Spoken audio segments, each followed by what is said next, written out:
Punjabi radio USA ਸੁਣ ਰਹੇ ਸਾਰੇ ਹੀ ਮਾਣਯੋਗ ਅਤੇ ਸਤਿਕਾਰਤ ਸਰੋਤਿਆਂ ਨੂੰ ਪੰਜਾਬੀ ਰੇਡੀਓ USA ਦੀ ਟੀਮ ਅਤੇ ਮੈਂ ਰਾਜ ਕਰਨਵੀਰ ਸਿੰਘ ਵੱਲੋਂ ਆਪ ਜੀ ਨੂੰ ਬਹੁਤ ਹੀ ਪਿਆਰ ਸਤਿਕਾਰ ਸਹਿ ਨਿੱਘੀ ਜਿਹੀ ਸਤਿ ਸ਼੍ਰੀ ਅਕਾਲ ਸਭ ਨੂੰ ਜੀ ਆਇਆਂ ਨੂੰ ਆਖਦੇ ਹਾਂ। ਜਿਵੇਂ ਆਪ ਸਭ ਜਾਣਦੇ ਹੋ ਵੀ ਇਸ ਟਾਈਮ ਜਿਹੜਾ ਕਿ ਇਲੈਕਸ਼ਨ ਦਾ ਬਿਗਲ ਆ ਪੰਜਾਬ ਦੇ ਵਿੱਚ ਭਾਰਤ ਦੇ ਵਿੱਚ ਵੱਜ ਚੁੱਕਾ ਆ।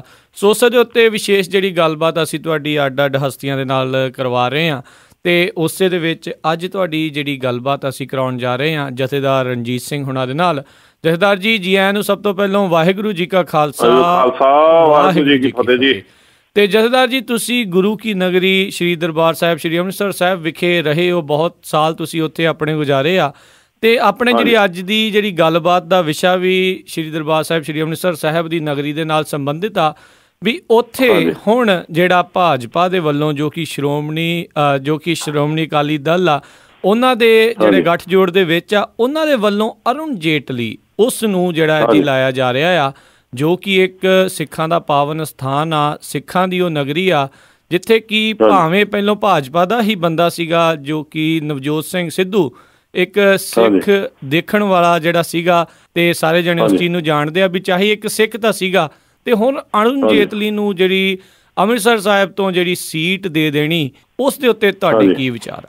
ਇੱਕ ਤਾਂ ਜੀ ਜਿਹੜਾ ਨਵਜੋਤ ਸਿੱਧੂ ਆ ਉਹ ਚਲੋ ਉਹਦਾ ਜੋ ਵੀ ਉਹਦਾ ਪੇਸ਼ਾ ਆ ਜਾਂ ਜੋ ਵੀ ਕਰਦਾ ਆ ਉਹ ਪੂਰਾ ਮੈਂ ਨਹੀਂ ਕਹਿ ਸਕਦਾ ਗੁਰਮਤ ਅਨੁਸਾਰ ਸਨਮਾਨਯੋਗ ਹੈ, ਲੇਕਿਨ ਉਹਦੇ ਬਾਵਜੂਦ ਉਹ ਇੱਕ ਸਟੈਂਡ ਆ ਉਹਦਾ ਕਿ ਮੈਂ ਜੇ ਇਲੈਕਸ਼ਨ ਲੜਨੀ ਹੈ ਤੇ ਗੁਰੂ ਕੀ ਨਗਰੀ ਚੋਂ ਲੜਨੀ ਆ ਜੀ, ਨਾ ਕੁਰੂਕਸ਼ੇਤਰ ਤੋਂ ਨਾ ਦਿੱਲੀ ਤੋਂ ਕਿਤੋਂ ਨਹੀਂ ਲੜਨੀ। ਦੂਸਰਾ ਉਹ ਕਰਪਟ ਨਹੀਂ, ਉਹਨੇ ਲੁੱਟਿਆ ਨਹੀਂ ਇਹ ਅਕਾਲੀਆਂ ਦੇ ਨਾਲ ਮਿਲ ਕੇ, ਬਿਲਕੁਲ ਜੀ, ਬਲਕਿ ਉਹ ਸੱਚੀ ਗੱਲ ਕਰਦਾ ਰਿਹਾ ਸਮੇਂ ਸਮੇਂ ਤੇ ਕਿ ਇਹ ਦੋਵੇਂ ਪਿਓ ਪੁੱਤ ਜਿਹੜੇ ਉਹ ਸਾਡੀ ਕੌਮ ਨੂੰ ਲੈ ਕੇ ਬਹਿੰਦੇ ਜਾ ਰਹੇ ਜੀ।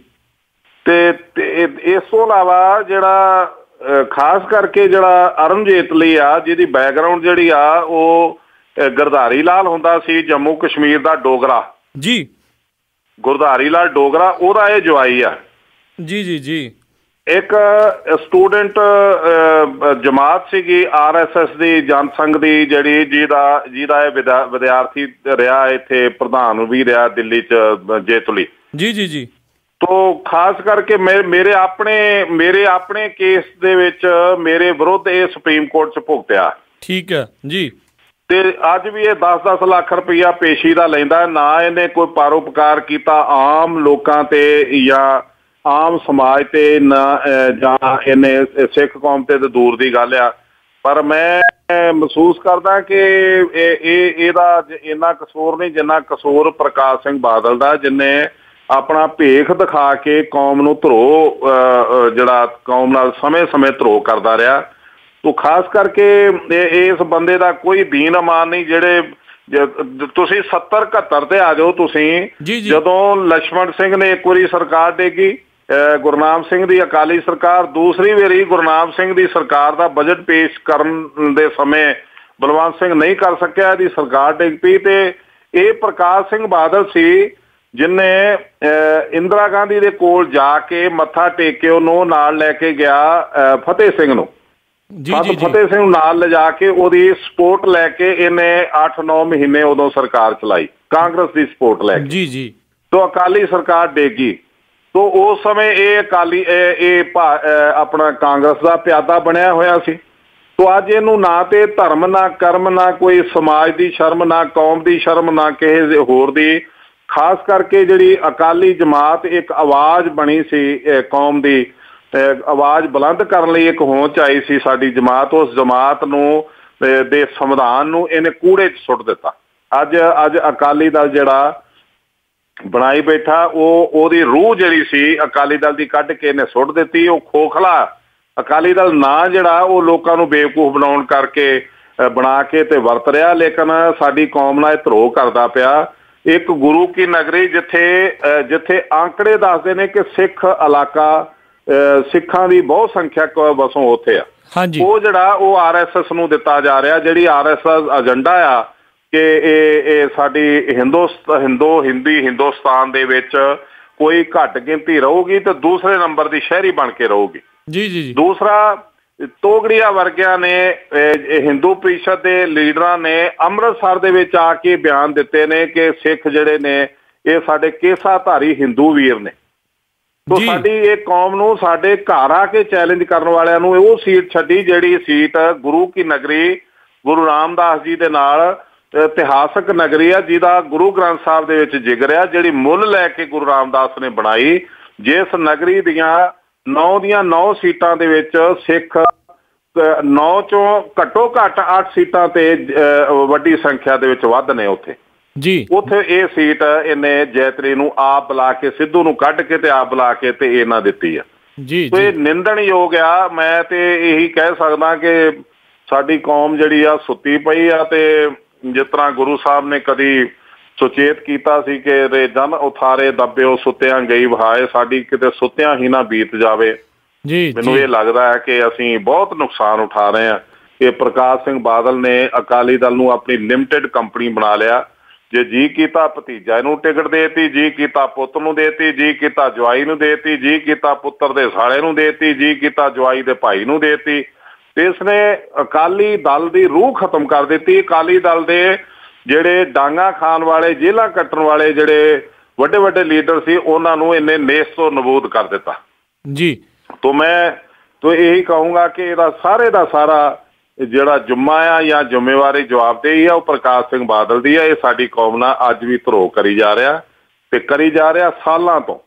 ਤੁਸੀਂ ਇਹ ਸਨ 70 ਤੋਂ ਇਹਦਾ ਇਤਿਹਾਸ ਦੇਖ ਲਓ। ਕਾਂਗਰਸ ਦੀ ਟਿਕਟ ਤੇ ਜਿੱਤਿਆ, ਉਦੋਂ ਬਾਅਦ ਅਕਾਲੀ ਬਣ ਗਿਆ। ਅਕਾਲੀ ਬਣ ਕੇ ਵੀ ਇਹਨੇ ਕਾਂਗਰਸ ਦੀ ਸਪੋਰਟ ਲੈ ਕੇ ਗੁਰਨਾਮ ਸਿੰਘ ਦੀ ਵਜ਼ਾਰਤ ਤੋੜੀ ਤੇ ਇਹ ਫਤਿਹ ਸਿੰਘ ਨੂੰ ਨਾਲ ਲਿਜਾ ਕੇ ਇੰਦਰਾ ਗਾਂਧੀ ਦੇ ਚਰਨਾਂ ਨੂੰ ਹੱਥ ਲਾ ਕੇ ਉਹਦੀ ਸਪੋਰਟ ਲੈ ਕੇ ਇਹਨੇ CM ਬਣਿਆ।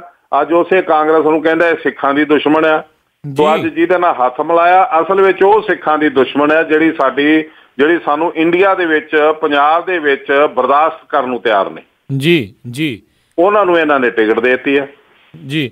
ਬਿਲਕੁਲ। ਇਸ ਦੇ ਵਿੱਚ ਜਿਹੜੀ ਹੈ ਜਸਦਾਰ ਜੀ ਕੋਈ ਦੋ ਰਾਏ ਨਹੀਂ ਵੀ ਜਿੱਥੇ ਸਿੱਖ ਜਿਹੜੀ ਵਸੋਂ ਵਧੀਕ ਹੈਗੀ ਆ, ਵੱਧ ਰਹਿੰਦੇ ਆ, ਉੱਥੇ ਵੀ ਜਾਣ ਬੁੱਝ ਕੇ ਜਿਹੜੀ ਆ ਭਾਰਤੀ ਜਨਤਾ ਪਾਰਟੀ ਦੀ ਜਿਹੜੀ ਟਿਕਟ ਆ ਉਸ ਅਰੁਣ ਜੇਤਲੀ ਨੂੰ ਦਿੱਤੀ ਆ, ਜਿਸ ਦੇ ਜਿਹੜੇ ਆ ਤੁਸੀਂ ਕਹਿ ਰਹੇ ਆ ਵੀ ਰੂਟ ਜਿਹੜੇ ਲਿੰਕ ਆ ਉਹ ਜੁੜਦੇ ਆ ਪਿੱਛੇ, ਜਿਨ੍ਹਾਂ ਨੇ ਹਮੇਸ਼ਾ ਹੀ ਸਿੱਖ ਵਿਰੋਧੀ ਤਾਕਤਾਂ ਦੇ ਨਾਲ ਜਿਹੜੇ ਆ ਹੱਥ ਜੋੜੇ ਆ। ਸੋ ਇਹ ਚੀਜ਼ ਹੁਣ ਆਮ ਲੋਕਾਂ ਦੇ ਜਿਹੜੀ ਆ ਸਪਸ਼ਟ ਹੋ ਜਾਣੀ ਚਾਹੀਦੀ ਆ ਵੀ ਕੌਣ ਤੁਹਾਡਾ ਇਸ ਟਾਈਮ ਮਿੱਤਰ ਆ ਤੇ ਕੌਣ ਤੁਹਾਡੇ ਨਾਲ ਧਰੋਹ ਕਰ ਰਿਹਾ ਆ। ਤੇ ਤੁਸੀਂ ਇਸ ਤੋਂ ਇਲਾਵਾ ਅੱਜ ਦੀ ਤਰੀਕ ਤੁਸੀਂ ਦੇਖੋ, ਇੱਕ ਕੱਛ ਏਰੀਆ ਜਿਹੜਾ ਗੁਜਰਾਤ ਦੇ ਵਿੱਚ ਆ, ਜਿੱਥੇ ਲਾਲ ਬਹਾਦਰ ਸ਼ਾਸਤਰੀ ਨੇ ਆਪਣੀ ਗੁਜਰਾਤ ਸਟੇਟ ਨੂੰ ਬਚਾਉਣ ਲਈ ਸਿੱਖ ਕਿਸਾਨ ਤੇ ਕੁਛ ਹਰਿਆਣੇ ਦੇ ਕਿਸਾਨਾਂ ਨੂੰ ਉੱਥੇ ਜ਼ਮੀਨਾਂ ਅਲਾਟ ਕਰਕੇ ਵਸਾਇਆ ਸੀ, ਇੱਕ ਸੁਰੱਖਿਅਤ ਕਰਨ ਲਈ ਸਰਹੱਦ ਨੂੰ ਜੀ ਜੀ ਜੀ, ਜਿਹੜੀ ਬਾਰਡਰ ਨਾਲ ਲੱਗਦੀ ਸੀ ਪਾਕਿਸਤਾਨ ਦੇ ਜੀ। ਬਿਲਕੁਲ। ਅੱਜ ਉਹ ਸ਼ਾਸਤਰੀ ਦੇ ਸਮੇਂ ਤੋਂ ਲੈ ਕੇ ਅੱਜ ਤੱਕ ਜਿਹੜੀ ਉਹ ਜ਼ਮੀਨ ਦੀ ਮਾਲਕੀ ਸੀ ਉਹ ਸਿੱਖਾਂ ਦੇ ਕੋਲ ਸੀ, ਹਰਿਆਣੇ ਦੇ ਕੁਛ ਕਿਸਾਨਾਂ ਕੋਲ ਸੀ। ਪਰ ਇਹਨੇ ਮੋਦੀ ਨੇ ਜਦੋਂ ਇਹਨਾਂ ਤੋਂ ਖੋਹ ਲਈ, ਇੱਕ ਮਤਾ ਪਾਸ ਕਰਕੇ ਉਹਨੂੰ ਹਾਈ ਕੋਰਟ ਨੇ ਰੱਦ ਕਰ ਦਿੱਤਾ, ਗੁਜਰਾਤ ਦੇ ਹਾਈ ਕੋਰਟ ਨੇ। ਮੋਦੀ ਅੱਜ ਸਿੱਖਾਂ ਦੇ ਖਿਲਾਫ ਸੁਪਰੀਮ ਕੋਰਟ 'ਚ ਅਪੀਲ ਕਰਨ ਜਾ ਰਿਹਾ, ਅਪੀਲ ਕੀਤੀ ਹੋਈ ਹੈ ਨੇ ਜੀ ਜੀ, ਲੜ ਰਿਹਾ ਉਹਨਾਂ ਦੇ ਖਿਲਾਫ। ਤੇ ਪ੍ਰਕਾਸ਼ ਸਿੰਘ ਬਾਦਲ ਉਸ ਮੋਦੀ ਨੂੰ ਲਿਆ ਕੇ ਪੰਜਾਬ 'ਚ ਤੇ ਕਿਰਪਾਨ ਭੇਟ ਕਰ ਰਿਹਾ, ਸਰੂਪਾ ਭੇਟ ਕਰ ਰਿਹਾ ਤੇ ਆਪਣੇ ਪੂਰੇ ਕੁਟੁੰਬ ਨੂੰ ਮੱਥਾ ਟਿਕਾਉਣ ਡਿਆ ਉਹਦੇ ਪੈਰਾਂ 'ਚ। ਬਿਲਕੁਲ। ਤੇ ਬੜੇ ਮਾਣ ਨਾਲ ਜਿਹੜੀ ਅਕਾਲੀਆਂ ਦੀ ਰੈਲੀ ਦੇ ਵਿੱਚ ਕਹਿ ਰਿਹਾ ਕਿ ਮੋਦੀ ਜੀ ਮੇਰਾ ਸੁਖਬੀਰ ਬਾਦਲ ਤੇ ਉਹਦੀ ਧਰਮ ਪਤਨੀ ਤੇ ਮੇਰੇ ਪੋਤੇ ਪੋਤੀਆਂ ਵੀ ਤੁਹਾਡੇ ਕੋਲੋਂ ਆਸ਼ੀਰਵਾਦ ਲੈਣ ਆਏ ਨੇ ਜੀ ਜੀ ਜੀ। ਤੋ ਇਹ ਇੱਕ ਸਿੱਖਾਂ ਦਾ ਐਡਾ ਵੱਡਾ ਦੁਸ਼ਮਣ ਜਿਹਨੇ ਮੁਸਲਮਾਨਾਂ ਦੇ ਖੂਨ ਨਾਲ ਜਿਹਦੇ ਹੱਥ ਰੰਗੇ ਹੋਏ ਨੇ, ਜਿਹਨੂੰ ਕਿਤੇ ਮਨੁੱਖੀ ਅਧਿਕਾਰਾਂ ਦੀ ਕੋਈ ਕਦਰ ਨਹੀਂ, ਜਿਹੜਾ ਬੰਦਾ ਬੜੇ ਭਾਸ਼ਣਾਂ ਦੇ ਵਿੱਚ ਬੜਾ ਕਲੀਅਰ ਕੱਟ ਕਹਿਣ ਡਿਆ ਕਿ ਚੁਣ ਚੁਣ ਕੇ ਮਾਰੇਂਗੇ, ਚੁਣ ਚੁਣ ਕੇ ਮਾਰੇਂਗੇ, ਇਸ਼ਾਰੇ ਕਰ ਕਰਕੇ, ਜਿਹੜਾ ਸਿੱਖ ਮਨਮੋਹਨ ਸਿੰਘ ਵਾਲਾ ਇਸ਼ਾਰਾ ਕਰਕੇ ਤੇ ਗੁੱਟ ਵਾਲਾ ਇਸ਼ਾਰਾ ਕਰਕੇ ਦੱਸਣ ਡਿਆ ਕਿ ਸਰਦਾਰ ਦੇ 12 ਵੱਜ ਗਏ ਨੇ ਜੀ ਜੀ। ਉਸ ਬੰਦੇ ਨੂੰ ਇਹ ਪ੍ਰਕਾਸ਼ ਸਿੰਘ ਬਾਦਲ ਪੰਜਾਬ ਦੇ ਵਿੱਚ ਪਾਤਸ਼ਾਹ ਬਣਾ ਕੇ ਲਿਆ ਰਿਹਾ ਤੇ ਸਾਨੂੰ ਉਹਦੇ ਥੱਲੇ ਸਰੂਪਾ ਲੈਣ ਲਈ ਜਾਂ ਮੱਥਾ ਟੇਕਣ ਲਈ ਮਜਬੂਰ ਕਰਦਾ ਪਿਆ। ਬਿਲਕੁਲ ਬਿਲਕੁਲ। ਇਹ ਆਮ ਜਿਹੜੇ ਲੋਕ ਆ ਇਹਨਾਂ ਨੂੰ ਹੁਣ ਇਹ ਚੀਜ਼ ਬਿਲਕੁਲ ਸਮਝ ਲੈਣੀ ਚਾਹੀਦੀ ਆ ਵੀ ਤੁਸੀਂ ਹੁਣ ਜੇ ਵੋਟ ਪਾਉਣੀ ਆ ਤੇ ਸੋਚ ਸਮਝ ਕੇ ਪਾਓ ਕਿਹਨੂੰ ਪਾਉਣੀ ਆ ਕਿਹਨੂੰ ਨਹੀਂ ਪਾਉਣੀ। ਜਿਹੜੇ ਉਮੀਦਵਾਰ ਆ ਉਸ ਨੂੰ ਜਰਾ ਦੇਖ ਕੇ ਜਾਂਚ ਕੇ ਪਰਖ ਕੇ ਜਿਹੜੀ ਉਹ ਜ਼ਰੂਰ ਵੋਟ ਪਾਓ। ਤੇ ਜਸਦਾ ਜੀ, ਜਾਣ ਤੋਂ ਪਹਿਲਾਂ ਤੁਸੀਂ ਹੋਰ ਕੀ ਜਿਹੜਾ ਸੁਨੇਹਾ ਦੇਣਾ ਚਾਹੁੰਦੇ ਹੋ NRI ਪੰਜਾਬੀਆਂ ਨੂੰ? ਮੈਂ ਤੇ ਇਹੀ ਸੁਨੇਹਾ ਦੇਣਾ ਚਾਹੂੰਗਾ ਜੀ ਕਿ ਦਸਮ ਪਾਤਸ਼ਾਹ ਦੇ ਮਾਸੂਮ ਜਿਹੇ ਬੱਚਿਆਂ ਨੇ ਸਾਨੂੰ ਆਪਣੇ ਸਰੀਰ ਦਾਨ ਕਰਕੇ ਸਾਨੂੰ ਇੱਕ ਧਾਰਮਿਕ ਆਜ਼ਾਦੀ ਬਖਸ਼ੀ ਆ, ਇੱਕ ਪੋਲੀਟੀਕਲ ਆਜ਼ਾਦੀ ਬਖਸ਼ੀ ਆ। ਉਹ ਪੋਲੀਟੀਕਲ ਤੇ ਧਾਰਮਿਕ ਆਜ਼ਾਦੀ ਨੂੰ ਅਸੀਂ ਖਤਰੇ 'ਚ ਨਾ ਪੈਣ ਦਈਏ, ਆਪਣਾ ਫਰਜ਼ ਨਿਭਾ ਕੇ ਆਪਣੇ ਗੁਰੂ ਦੇ ਸਿਧਾਂਤ ਜਿਉਂਦੇ ਤਿਉਂ ਰੱਖੀਏ, ਉਹਨਾਂ ਤੇ ਆਂਚ ਨਾ ਆਵੇ। ਜੇ ਗੁਰੂ ਦੇ ਸਿਧਾਂਤ ਹੋਣਗੇ ਤੇ ਸਾਡੀ ਕੌਮ ਵੀ ਬਲਵਾਨ ਹੋਊਗੀ, ਨਹੀਂ ਤੇ ਸਾਡੀ ਕੌਮ ਇਸੇ ਤਰ੍ਹਾਂ ਘੱਟੇ ਕੌਲੀਆਂ ਰੁਲਦੀ ਜਾਊਗੀ ਜਿਸ ਤਰ੍ਹਾਂ ਅੱਜ ਰੁਲਦੀ ਪਈ ਆ। ਇਸੇ ਤਰ੍ਹਾਂ ਨਸ਼ੇ ਦੇ ਦਰਿਆ ਇੱਥੇ ਵਗਦੇ ਰਹਿਣਗੇ। ਪਰ ਸਾਡੇ ਫਾਜ਼ਿਲਕਾ, ਅਬੋਹਰ, ਗੁਰਦਾਸਪੁਰ, ਅੰਮ੍ਰਿਤਸਰ, ਪਠਾਨਕੋਟ, ਇਹ ਸਾਰੀ ਬੈਲਟ ਜਿਹੜੀ ਆ ਇਹ ਭੇਟ ਚੜ੍ਹ ਗਈ ਸਮੈਕ ਦੀ। ਸਮੈਕ ਦੇ ਇਹਨਾਂ ਅਕਾਲੀਆਂ ਨੇ ਲੰਗਰ ਲਾਏ ਹੋਏ ਨੇ। ਕੋਈ ਸਮੈਕ ਦੇ ਵਪਾਰੀ ਨੂੰ ਫੜ ਕੇ ਤੇ ਉਹਨੂੰ ਇਹ ਸਜ਼ਾ ਦੇਣ ਨੂੰ ਤਿਆਰ ਨਹੀਂ, ਇਹ ਬਲਕਿ ਉਹਦੀ ਪੁਸਤ ਪਨਾਹੀ ਕਰਦੇ ਆ, ਸਰਪ੍ਰਸਤੀ ਕਰਦੇ ਆ। ਤੇ ਇਹ ਰੇਤਾ ਨੇ ਇਹਨਾਂ ਨੇ ਖੰਡ ਤੋਂ ਮਹਿੰਗੀ ਕਰ ਰੱਖੀ ਆ, ਸਾਡਾ ਜਿਉਣਾ ਹਰਾਮ ਕਰਤਾ। ਕੈਂਸਰ ਜਿਹੜਾ ਅੱਜ ਸਰਵੇ ਵਾਲੀ ਟੀਮ ਨੇ, ਜਿਹੜੀ ਟੀਮ ਨੇ NDA ਦੇ ਹੱਕ 'ਚ ਸਰਵੇ ਕੀਤਾ, NDTV ਇੰਡੀਆ ਨੇ, ਉਹ ਟੀਮ ਨੇ ਵੀ ਇਹ ਕਿਹਾ ਕਿ ਪੰਜਾਬ ਦੇ 17% ਨੌਜਵਾਨ 17% ਸਮੈਕ ਦੀ ਡਰੱਗਸ ਦੀ ਭੇਟ ਚੜ੍ਹ ਚੁੱਕੇ ਨੇ ਤੇ 17% ਕੈਂਸਰ ਦੀ ਭੇਟ ਚੜ੍ਹ ਚੁੱਕੇ ਨੇ, 9% ਜਿਹੜੇ ਸ਼ਰਾਬੀ ਹੋਏ ਫਿਰਦੇ ਨੇ। ਇਹ ਸਾਡੇ ਪੰਜਾਬ ਦੀ ਹਾਲਤ ਹੈ। ਅੱਜ ਪੰਜਾਬ ਦਾ ਨੌਜਵਾਨ ਜਿਹੜਾ ਉਹ ਫੌਜ ਭਰਤੀ ਨਹੀਂ ਹੋ ਸਕਦਾ ਕਿਉਂਕਿ ਉਹਦੀ ਛਾਤੀ ਛੋਟੀ ਹੈ, ਉਹਦਾ ਕੱਦ ਛੋਟਾ ਰਹਿ ਗਿਆ। ਅੱਜ ਪੰਜਾਬ ਦਾ ਨੌਜਵਾਨ ਜਿਹੜਾ ਬੱਚਾ ਉਹ ਕਿਸੇ ਵੀ ਖੇਡਾਂ ਵਿੱਚ ਕਿਤੇ ਵੀ ਹਿੱਸਾ ਲੈ ਕੇ ਕੋਈ ਤਕਮਾ ਨਹੀਂ ਲਿਆ ਸਕਦਾ, ਕੋਈ ਜਿੱਤ ਪ੍ਰਾਪਤ ਕਰਕੇ ਆਪਣਾ ਨਾਂ, ਆਪਣਾ ਜਾਂ ਪੰਜਾਬ ਦਾ ਜਾਂ ਕੌਮ ਦਾ ਜਾਂ ਧਰਮ ਦਾ ਨਾਂ ਪੈਦਾ ਨਹੀਂ ਕਰ ਸਕਦਾ। ਸਾਡੀ ਹਾਲਤ ਤਰਸਯੋਗ ਬਣੀ ਹੋਈ ਆ। ਮੇਰੀ ਬੇਨਤੀ ਇਹੀ ਆ ਨੌਜਵਾਨ ਵੀਰਾਂ ਨੂੰ ਕਿ ਆਪਣਾ ਵਿਰਸਾ ਬਚਾਈਏ। ਜਿਸ ਤਰ੍ਹਾਂ ਪੁਰਾਤਨ ਸਿੱਖਾਂ ਨੇ ਆਪਣੀਆਂ ਜ਼ਮੀਨਾਂ ਜਾਇਦਾਦਾਂ ਕੁਰਕਵਾ ਕੇ ਜੇਲ੍ਹਾਂ ਕੱਟ ਕੇ ਸਾਨੂੰ ਇੱਕ ਅਕਾਲੀ ਦਲ ਦਿੱਤਾ ਸੀ ਕਿ ਇਹ ਅਕਾਲੀ ਦਲ ਪੰਜਾਬ ਦੀ ਕੌਮ ਦੀ ਆਵਾਜ਼ ਬਣੂ, ਸਾਡੀ ਪੋਲੀਟੀਕਲ ਤੇ ਧਾਰਮਿਕ ਆਜ਼ਾਦੀ ਦੀ ਪਹਿਰੇਦਾਰ ਬਣੂ। ਅੱਜ ਉਹ ਅਕਾਲੀ ਦਲ ਇੱਕ ਪਰਿਵਾਰ ਪਾਲਣ ਤੱਕ ਸੀਮਤ ਹੋ ਗਿਆ ਤੇ ਉਸ ਅਕਾਲੀ ਦਲ ਨੇ ਸਾਡੇ ਗੁਰੂ ਘਰ ਨੂੰ ਖੋਰਾ ਲਾਇਆ। ਜਿਹੜੇ ਗੁਰੂ ਘਰ ਨੂੰ ਜਿਹੜਾ ਗੁਰੂ ਘਰ ਰਾਜਨੀਤੀ ਸਾਨੂੰ ਸਿਖਾ ਗਿਆ ਕਰਨੀ, ਜਿਹੜਾ ਗੁਰੂ ਘਰ ਸਾਨੂੰ ਰਾਜ ਕਰਨ ਦੀ ਰੀਤ ਸਿਖਾ ਗਿਆ, ਜਿਹੜੇ ਗੁਰੂ ਦੇ ਸਿਧਾਂਤ ਸਾਨੂੰ ਚਰਨੀ ਲਾ ਕੇ ਧਰਮ ਦੇ, ਉਹ ਅੱਜ ਧਰਮ ਜਿਹੜਾ ਬਾਦਲ ਦੀ ਰਾਜਨੀਤੀ ਦੇ ਪੈਰਾਂ 'ਚ ਪਿਆ ਹੋਇਆ। ਤੋਂ ਮੈਂ ਸਮਝਦਾ ਕਿ ਇਹ ਸਾਰਾ ਕੁਝ ਵਿਚਾਰ ਕੇ, ਪੜ੍ਹ ਕੇ, ਸਟੱਡੀ ਕਰਕੇ ਤੁਸੀਂ ਦੀਵਾਰ ਬਣ ਕੇ ਖਲੋ। ਤੁਹਾਡੀ ਕੌਮ ਦੇ ਸਿਧਾਂਤ ਜਿਹੜੇ ਨੇ ਉਹਨਾਂ ਨੂੰ ਆਂਚ ਨਾ ਆਵੇ। ਇਹ ਦਸਮ ਪਾਤਸ਼ਾਹ ਦੀ ਖੁਸ਼ੀ ਲੈਣ ਲਈ, ਆਪਣਾ ਜੀਵਨ ਸਫਲਾ ਕਰਨ ਲਈ ਅਤ ਜ਼ਰੂਰੀ ਹੈ। ਇਹ ਮੇਰੀਆਂ ਬੇਨਤੀਆਂ ਨੇ। ਬਿਲਕੁਲ ਜਥੇਦਾਰ ਜੀ, ਜਾਣ ਤੋਂ ਪਹਿਲਾਂ ਮੈਂ ਇੱਕ ਹੋਰ ਚੀਜ਼ ਜਿਹੜੀ ਤੁਹਾਨੂੰ ਪੁੱਛਣਾ ਚਾਹੁੰਦਾ ਵੀ ਜਿੱਦਾਂ ਆਪਾਂ ਹੁਣ ਗੱਲ ਕਰ ਰਹੇ ਸੀ ਵੀ ਪੁਰਾਤਨ ਅਕਾਲੀ ਦਲ ਦੀ, ਤੇ ਆਪਣੇ ਬਹੁਤ ਸਾਰੇ ਜਿਹੜੇ ਲੋਕ ਆ ਅਜੇ ਵੀ ਉਸ ਅਕਾਲੀ ਦਲ ਦੇ ਨਾਂ ਦੇ ਉੱਤੇ ਇਸ ਅਕਾਲੀ ਦਲ ਨੂੰ ਵੋਟਾਂ ਪਾਈ ਜਾਂਦੇ ਆ। ਉਹਨਾਂ ਦੇ ਜਿਹੜੇ ਦਿਲ ਚੇਂਜ ਕਰਨ ਦੇ ਲਈ, ਉਹਨਾਂ ਦੇ ਦਿਲ ਦੇ ਵਿੱਚ ਇਹ ਕਿੱਦਾਂ ਉਹਨਾਂ ਦੇ ਵਿੱਚ ਚਾਨਣ ਆਵੇ, ਉਹਨਾਂ ਨੂੰ ਕਿੱਦਾਂ ਪਤਾ ਲੱਗੇ ਵੀ ਇਹ ਜਿਹੜਾ ਅਕਾਲੀ ਦਲ ਹੁਣ ਬਹੁਤ ਜ਼ਿਆਦਾ ਭ੍ਰਿਸ਼ਟ ਹੋ ਚੁੱਕਾ ਆ, ਉਹਨਾਂ ਦੇ ਲਈ ਤੁਹਾਡਾ ਕੀ ਸੁਨੇਹਾ ਆ? ਇਹ ਬਿਲਕੁਲ ਠੀਕ ਆ ਜੀ ਕਿ ਮੈਂ ਜਦੋਂ ਵੀ ਮੈਨੂੰ ਕਈ ਪਰਿਵਾਰ ਮਿਲਦੇ, ਮੈਂ ਪਿੰਡਾਂ 'ਚ ਜਾਂਦਾ ਤੇ ਇਹ ਮੇਰੇ ਨਾਲ ਸਹਿਮਤ ਹੁੰਦੇ ਨੇ, ਪਰ ਉਹ ਕਹਿੰਦੇ ਨੇ ਕਿ ਸਾਡੇ ਬਾਪੂ ਜੀ ਨੇ ਇਸ ਅਕਾਲੀ ਦਲ ਲਈ ਜੇਲ੍ਹ ਕੱਟੀ, ਉਹਨਾਂ ਨੇ ਆਪਣੀ ਜਵਾਨੀ ਰੋਲ ਲਈ, ਸਾਡਾ ਦਿਲ ਨਹੀਂ ਕਰਦਾ ਅਸੀਂ ਅਕਾਲੀ ਦਲ ਨੂੰ ਛੱਡ ਕੇ ਕਿਤੇ ਵੋਟ ਪਾਈਏ। ਇਹ ਉਹਨਾਂ ਦੀ ਮਜਬੂਰੀ ਵੀ ਆ, ਉਹਨਾਂ ਦੀ ਕਮਿਟਮੈਂਟ ਵੀ ਆ ਲੇਕਿਨ ਇਹਦੇ ਵਿੱਚ ਸਾਡੇ ਪੰਥਕ ਜਿਹੜੇ ਹਤੈਸ਼ੀ ਜਾਂ ਪੰਥ ਦਰਦੀ ਲੀਡਰ ਜਿਨ੍ਹਾਂ ਨੂੰ ਅਸੀਂ ਕਹਿੰਦੇ ਆ, ਜਿਹੜੇ ਐਂਟੀ ਬਾਦਲ ਜਿਨ੍ਹਾਂ ਨੂੰ ਹੋਣਾ ਚਾਹੀਦਾ ਸੀ, ਆਪਣੀ ਕੁਰਬਾਨੀ ਕਰਕੇ, ਆਪਣੀ ਤਿਆਗ ਦੀ ਭਾਵਨਾ ਕਰਕੇ, ਭਾਵਨਾ ਦਿਖਾ ਕੇ ਇੱਕ ਹੋਣਾ ਚਾਹੀਦਾ ਸੀ, ਇੱਕ ਮਕਸਦ ਲਈ ਇੱਕ ਪਲੇਟਫਾਰਮ ਬਣਾਉਣਾ ਚਾਹੀਦਾ ਸੀ। ਉਹ ਨਹੀਂ ਬਣਾ ਸਕਿਆ, ਅਸੀਂ ਉਹਨਾਂ ਨੂੰ ਕੁਝ ਦੇ ਨਹੀਂ ਸਕੇ। ਇਸ ਕਰਕੇ ਉਹਨਾਂ ਦੀ ਕਿਤੇ ਵੀ ਗੱਲ ਕਰੀਏ, ਅਸੀਂ ਅਕਾਲੀ ਕਹਿੰਦੇ ਨੇ ਕਿ ਅਸੀਂ ਮੰਨਦੇ ਹਾਂ, ਤੁਸੀਂ ਠੀਕ ਕਹਿੰਦੇ ਹੋ, ਤੁਸੀਂ ਕਦੀ ਗਲਤ ਆਰੋਪ ਨਹੀਂ ਲਗਾਇਆ, ਲੇਕਿਨ ਅਸੀਂ ਜਾਈਏ ਕਿੱਥੇ? ਅਸੀਂ ਹੁਣ ਕਾਂਗਰਸ ਦੇ ਵਰਕਰ ਨਹੀਂ ਬਣ ਸਕਦੇ। ਇਸ ਕਰਕੇ ਸਾਨੂੰ ਕੋਈ ਪਲੇਟਫਾਰਮ ਦਿਓ, ਤੇ ਪਲੇਟਫਾਰਮ ਦੇਣ ਵਾਲੇ ਜਿਹੜੇ ਨੇ ਉਹ ਇੰਨੇ ਜ਼ਿਆਦਾ ਮੌਕਾ ਪ੍ਰਸਤ ਤੇ ਮਤਲਬ ਪ੍ਰਸਤ ਤੇ ਸਵਾਰਥੀ ਨਿਕਲੇ ਕਿ ਅੱਜ ਤੱਕ ਅਸੀਂ ਰੋਲਦੇ ਫਿਰ ਰਹੇ। ਹਾਲਾਂਕਿ ਜ਼ਿਆਦਾ ਕੁਰਬਾਨੀਆਂ ਕਰਨ ਵਾਲੇ ਬਾਦਲ ਜਿਹੜਾ ਜਿੰਨੇ ਕੌਮ ਨਾਲ ਹਮੇਸ਼ਾ ਧਰੋਹ ਕੀਤਾ, ਉਹ ਰਾਜ ਕਰੀ ਜਾ ਰਿਹਾ ਸਿਰਫ ਉਹ ਅਕਾਲੀ ਜਮਾਤ ਤੇ ਕਾਬਜ਼ ਹੋਣ ਕਰਕੇ। ਉਹ ਕਬਜ਼ਾ ਕਰਨ ਕਰਕੇ ਅਕਾਲੀ ਦਲ ਤੇ, ਅਕਾਲ ਤਖਤ ਤੇ, ਕਮੇਟੀ ਤੇ, ਸਰਕਾਰ ਤੇ ਕਾਬਜ਼ ਹੋਣ ਕਰਕੇ ਅੱਜ ਸਾਡੀ ਖਿੱਲੀ ਵੀ ਉਡਾਈ ਜਾਂਦਾ, ਸਾਨੂੰ ਵੇਚੀ ਵੀ ਜਾ ਰਿਹਾ, ਸਾਡੀ ਕੌਮ ਦਾ ਮਜ਼ਾਕ ਵੀ ਉਡਾਈ ਜਾ ਰਿਹਾ। ਲੇਕਿਨ ਉਹਦੇ ਮੁਕਾਬਲੇ ਤੇ ਜਿਹੜੇ ਲੀਡਰਾਂ ਨੂੰ ਤਿਆਗ ਦਿਖਾ ਕੇ ਇੱਕ ਲੋਕਾਂ ਦਾ ਵਿਸ਼ਵਾਸ ਜਿੱਤਣਾ ਚਾਹੀਦਾ ਸੀ, ਲੋਕਾਂ ਦੀਆਂ ਭਾਵਨਾ ਤੇ ਪੂਰੇ ਉਤਰਨਾ ਚਾਹੀਦਾ ਸੀ, ਉਹ ਨਹੀਂ ਉਤਰੇ ਜੀ।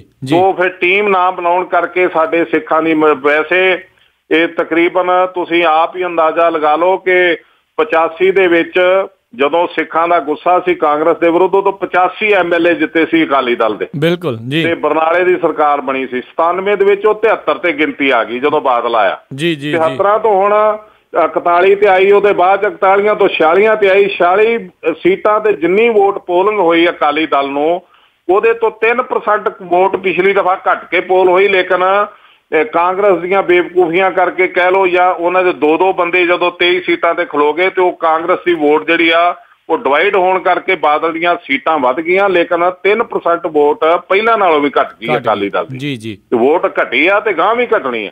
ਜੀ। ਤੇ ਮੈਨੂੰ ਲੱਗਦਾ ਕਿ ਆਪ ਪਾਰਟੀ ਜਿਹੜੀ ਆਈ ਆ, ਜਿਸ ਪਾਰਟੀ ਨੇ ਖਾਸ ਕਰਕੇ ਦਿੱਲੀ ਦੇ ਵਿੱਚ 49 ਦਿਨ ਰਾਜ ਕੀਤਾ, ਤੇ ਉਸ 49 ਦਿਨ ਦੇ ਵਿੱਚ ਇੱਕ ਤੇ ਉਹ ਜਿਹੜਾ ਇਹ ਖੱਟਿਆ ਖਾਣ ਡਿਆ ਪ੍ਰਕਾਸ਼ ਸਿੰਘ ਬਾਦਲ, ਹਰ ਜਦੋਂ ਇਲੈਕਸ਼ਨ ਆਉਂਦਾ ਉਦੋਂ 84 ਦੇ ਸਿੱਖਾਂ ਮਾਰੇ ਗਏ, ਸਿੱਖਾਂ ਦੇ ਖੱਫਣ ਲੈ ਕੇ ਤੇ ਇਲੈਕਸ਼ਨ ਦੀ ਮੰਡੀ 'ਚ ਵੇਚਣ ਲੱਗ ਪੈਂਦਾ।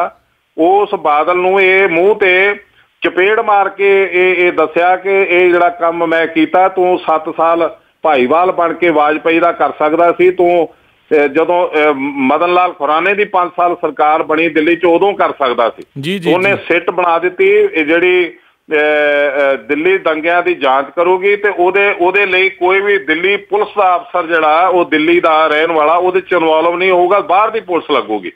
ਦੂਸਰਾ, ਉਹਨੇ ਦਵਿੰਦਰਪਾਲ ਸਿੰਘ ਭੁੱਲਰ ਦੀ ਫਾਂਸੀ ਵਾਸਤੇ 2 ਦਫਾ ਉਹਨੇ ਆਪਣੀ ਰਿਟਨ 'ਚ ਸਾਈਨ ਕਰਕੇ ਲਿਖ ਦਿੱਤਾ ਕਿ ਇਹ ਬਿਮਾਰ ਆ, ਇਹ ਮਾਨਸਿਕ ਤੌਰ ਤੇ ਬਿਮਾਰ ਹੋ ਚੁੱਕਾ, ਇਹਨੂੰ ਫਾਂਸੀ ਨਹੀਂ ਦਿੱਤੀ ਜਾ ਸਕਦੀ। ਬਿਲਕੁਲ। ਉਹ ਇੱਕ ਦਵਿੰਦਰਪਾਲ ਸਿੰਘ ਭੁੱਲਰ ਦੀ ਵਾਈਫ ਦੀ ਐਪਲੀਕੇਸ਼ਨ ਤੇ ਵੀ ਇਹਦਾ ਨੋਟ ਮਿਲਦਾ। ਔਰ ਦੂਸਰਾ, ਉਹਨੇ ਅਟਾਰਨੀ ਜਨਰਲ ਦੇ ਥਰੂ ਆਪਣਾ ਜਿਹੜਾ ਪੱਖ ਸੀ ਦਿੱਲੀ ਸਰਕਾਰ ਦਾ, ਉਹ ਸੁਪਰੀਮ ਕੋਰਟ 'ਚ ਕਲੀਅਰ ਕਰਦਿਆਂ ਇਹ ਕਹਿ ਦਿੱਤਾ ਕਿ ਇਹਨੂੰ ਫਾਂਸੀ ਨਹੀਂ ਦਿੱਤੀ ਜਾਣੀ ਚਾਹੀਦੀ। ਇਹ ਸਾਡੇ ਲਈ ਬੜਾ ਠੋਸ ਤੇ ਵਧੀਆ ਅਗਵਾਈ ਦਿੱਤੀ ਉਸ ਸ਼ਖਸ ਨੇ।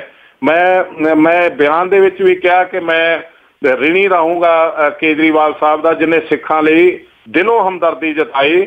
ਇਹ ਪ੍ਰਕਾਸ਼ ਸਿੰਘ ਬਾਦਲ ਅੱਜ ਤੱਕ ਸਾਡੀਆਂ ਹਰਿਆਣੇ ਦੇ ਸਿੱਖਾਂ ਤੇ ਦਿੱਲੀ ਦੇ ਸਿੱਖਾਂ ਤੇ ਪੰਜਾਬ ਦੇ ਸਿੱਖਾਂ ਦੀਆਂ ਪੱਗਾਂ ਵੇਚਦਾ ਰਿਹਾ ਤੇ ਖੂਨ ਦਾ ਬੁੱਲ ਵੱਟਦਾ ਰਿਹਾ, ਪਰ ਇਹਨੇ ਕੀਤਾ ਕੁਛ ਨਹੀਂ। ਜੀ ਬਿਲਕੁਲ। ਤੇ ਉਸੇ ਚੀਜ਼ ਦੀ ਜਿੱਦਾਂ ਤੁਸੀਂ ਆਮ ਆਦਮੀ ਪਾਰਟੀ ਦੀ ਗੱਲ ਕੀਤੀ ਆ, ਜਿਹੜੇ ਫੂਲਕਾ ਹੁਣਾਂ ਨੂੰ ਜਿਹੜੀ ਸੀਟ ਦੇ ਕੇ, ਜਰਨੈਲ ਸਿੰਘ ਹੁਣਾਂ ਨੂੰ ਸੀਟ ਦੇ ਕੇ, ਟਿਕਟ ਦੇ ਕੇ ਜਿਹੜੀ ਆ ਉਹ ਚੀਜ਼ ਉਹਨਾਂ ਨੇ ਸਾਬਤ ਕੀਤੀ ਆ ਵੀ ਇਹ ਸਿੱਖ ਹਿਤੈਸ਼ੀ ਨੇ, ਇਹ ਸਿੱਖ ਦੇ ਦਰਦ ਨੂੰ ਸਮਝਦੇ ਆ। ਤੇ ਜ਼ਰੂਰ ਜਿਹੜੇ ਸਿੱਖਾਂ ਨੂੰ ਇਹ ਚੀਜ਼ ਨੂੰ ਦੇਖਣਾ ਚਾਹੀਦਾ ਆ ਤੇ ਆਮ ਆਦਮੀ ਪਾਰਟੀ ਵਾਲੇ ਪਾਸੇ ਉਹਨਾਂ ਦੇ ਕੈਂਡੀਡੇਟ ਨੂੰ ਦੇਖ ਕੇ ਜਿਹੜੀ ਆ ਉਹ ਜ਼ਰੂਰ ਵੋਟ ਪਾਓ। ਵੋਟ ਪਾਉਣ ਦੇ ਲਈ ਅਸੀਂ ਤੁਹਾਨੂੰ ਜ਼ਰੂਰ ਬੇਨਤੀ ਕਰਦੇ ਹਾਂ, ਜ਼ਰੂਰ ਵੋਟ ਪਾਓ, ਪਰ ਦੇਖ ਕੇ ਪਾਓ, ਵਿਕੋ ਨਾ ਇਸ ਚੀਜ਼ ਨੂੰ। ਸ਼ਰਾਬ ਦੇ ਲਾਲਚ 'ਚ, ਨਸ਼ੇ ਦੇ ਲਾਲਚ 'ਚ, ਹੋਰ ਕਿਸੇ ਲਾਲਚ 'ਚ ਵੇਖ ਕੇ ਵੋਟ ਨਾ ਪਾਓ, ਆਪਣੇ ਜ਼ਮੀਰ ਨੂੰ ਦੇਖ ਕੇ ਵੋਟ ਪਾਓ। ਤੇ ਬਹੁਤ ਬਹੁਤ ਧੰਨਵਾਦ ਕਰਦੇ ਹਾਂ ਜਥੇਦਾਰ ਰਣਜੀਤ ਸਿੰਘ ਜੀ, ਤੁਸੀਂ ਸਾਡੇ ਨਾਲ ਇੱਕ ਵਾਰੀ ਫੇਰ ਜੁੜੇ ਤੇ ਬਹੁਤ ਬਹੁਤ ਸ਼ੁਕਰੀਆ। ਵਾਹਿਗੁਰੂ ਖਾਲਸਾ।